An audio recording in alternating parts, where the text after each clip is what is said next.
What's up, guys? Who needs mid here coming at you another retro deck profile. Today I thought it'd be fun to look at Sam Pedigo's second place 2011 Nationals. So this is for the March 2011 list.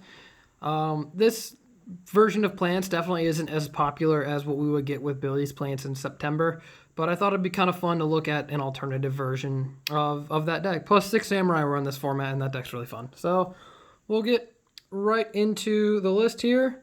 We have the plant engine. First, we have our double Lonefire to Lonefire into any one of our plants, which would be Glowbulb, Spore, and Dandylion. These are your main, heart of the deck, really. You have your bulb that can recur itself no matter what. You have your Spore, which you need another plant to recur. And then you have your Dandylion for tokens and being a good target for Debris Dragon. Being able to have, if he gets run over, you get your 2 tokens. You can summon this. You can make Trish. You can make Stardust. You can do all that kind of fun stuff.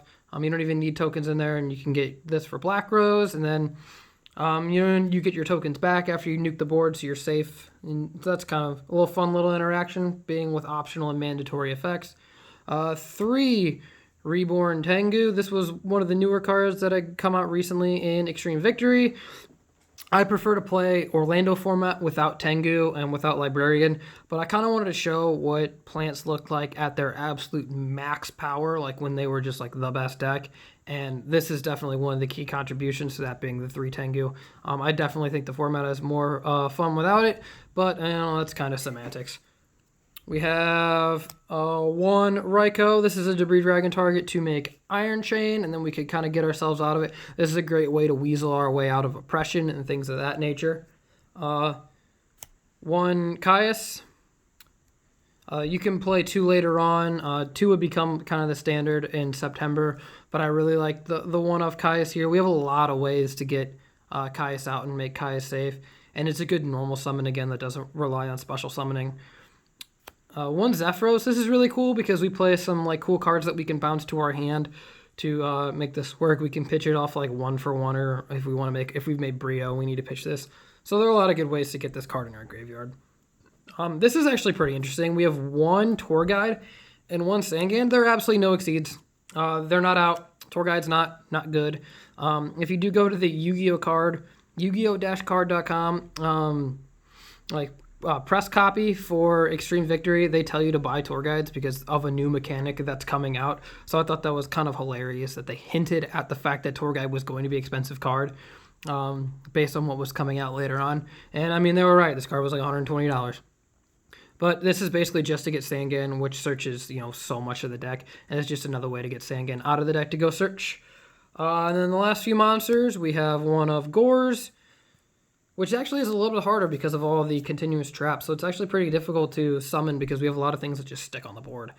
2 Maxx. This was definitely the rise of Maxx. This was right when it became popular. If you look at YCS Orlando, the format where before Extreme Victory came out, this card was only in side decks for 3 of the top 32, and 2 of them were Doppelplant players, where it was the ones that hurt them the most.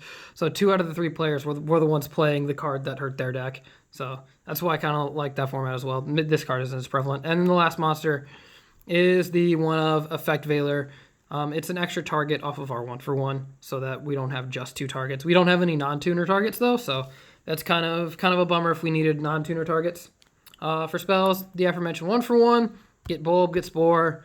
Really good. Enemy controller. We don't play Scapegoat, but we do play the Econ. It is really good with Dandelion, with our tokens, with anything we need to set. Good with Zephyros, things like that. 1 Foolish Burial to be able to dump all of our plant monsters, to dump our Zephyros, depending on what we need, and kind of go from there. 2 Pot of Avarice. This card was at 3, but we're only playing 2 here because we actually have a relatively low monster count. It is only 19 monsters. It's definitely not a ton of monsters or anything like that. So low monster count, so we don't really need this. But we go into our extra deck so much, and we go through our Tengu so quickly that this card is really good in that regard. 1 Book of Moon. 1 Dark Hole. 1 Monster Reborn. This card is just an absolute blowout. 1 Trunade, no heavy. This was a heavy list format, so you can almost safely set everything unless you're fearing the Black Rose and you don't have an out to that or things like that. So And then game 2 and 3, you have to worry about Malcat. And then 2 MSTs, because it is semi-limited to this format. We would get 3 on the very next list in September. And then because of that, we have 1 Dust Tornado. We really need to make sure our plays go off. So we have our 1 of Dust. 1 Call. This is a really cool, again, one of the cards we can bounce off Zephyros to reuse it. We could bounce it back to our hand with Brio to reuse it. If we synchro with the monster we brought back. This card is really interesting because we are kind of, this is definitely more aggro than the plant decks you would see in the format after. And 1 Limit Reverse. Same logic with Call, but we just use it to bring back a tuner. It's just a not as good Call of the Haunted. So, 1 Royal Oppression. Here's our blowout. Again, this is another reason why people prefer September, because this card isn't in it. We draw a lot more cards in this format. We are way more likely to see this at one of than any other deck, which gives us a big advantage, mainly because we have our 2 Avarice to draw cards. We have our Librarians that can draw cards, so we have the ability to just find this. The Maxx, just everything.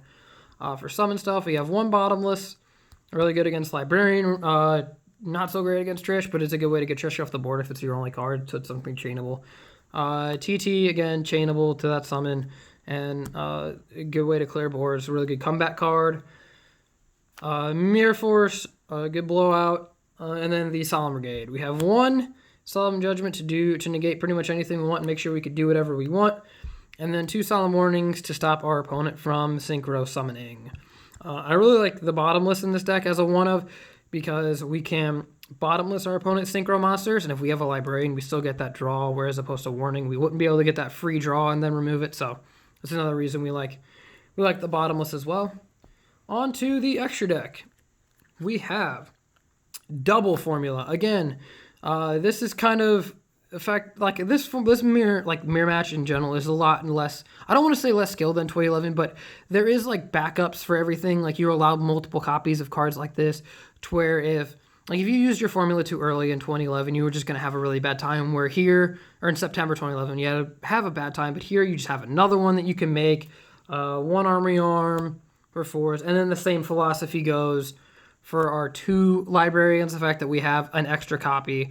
If we lose one, we can always make another. We're not in danger of, quote unquote, using it too early or wasting a library and not getting value, because we can make another one. We're not forced to make a different 5. The other 5 we play is the 1 of Catastor. For 6s, we have Brio, pretty standard, and then Iron Chain Dragon. This is something that we can summon with the Brio Dragon because we have our Maxx target and we have our 1 of Ryko as well. For 7s, we have 1 Black Rose, 1 Ancient Fairy Dragon.